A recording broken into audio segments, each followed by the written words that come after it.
So just real quick about Epstein. So they said they're going to release the names of his associates. Now, I caught that. A lot of people think that means they're releasing the list of clients. That's not what that means. They're right? not. That's not what it is. That's not what it means. Oh, thank God. Yeah.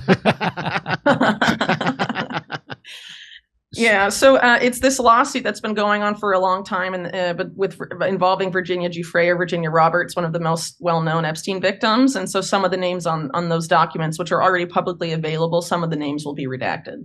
And this has happened before, and there was hype about it, and it sort of ended up being a nothing burger. There may be interesting stuff in there, but this isn't going to be the big revelation that some people are, ginning it up to be. So just speaking of Epstein, what's your take on Noam Chomsky's ties to Epstein, given his history? I wrote a whole article about his history at MIT. Do you trust his anti-war activism? Because he's obviously lying about being a Sagittarius.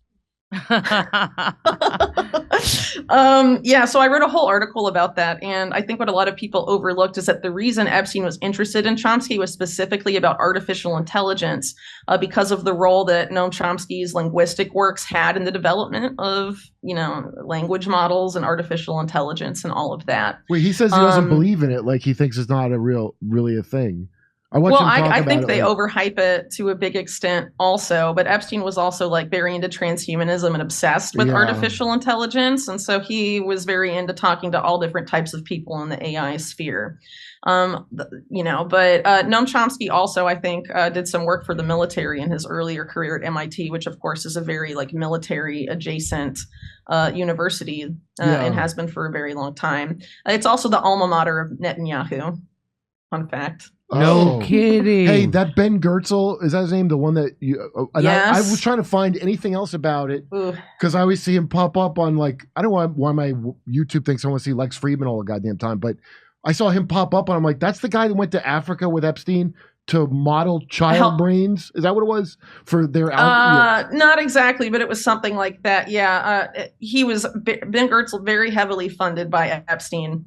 Involved in a whole lot of stuff, involved with some shady stuff in Ethiopia with AI labs that Epstein helped finance. And I can't remember if it's Goertzel directly or a person he's partnered with, Charles Hoskinson, who's involved in this weird sort of data harvesting program from Ethiopian school children.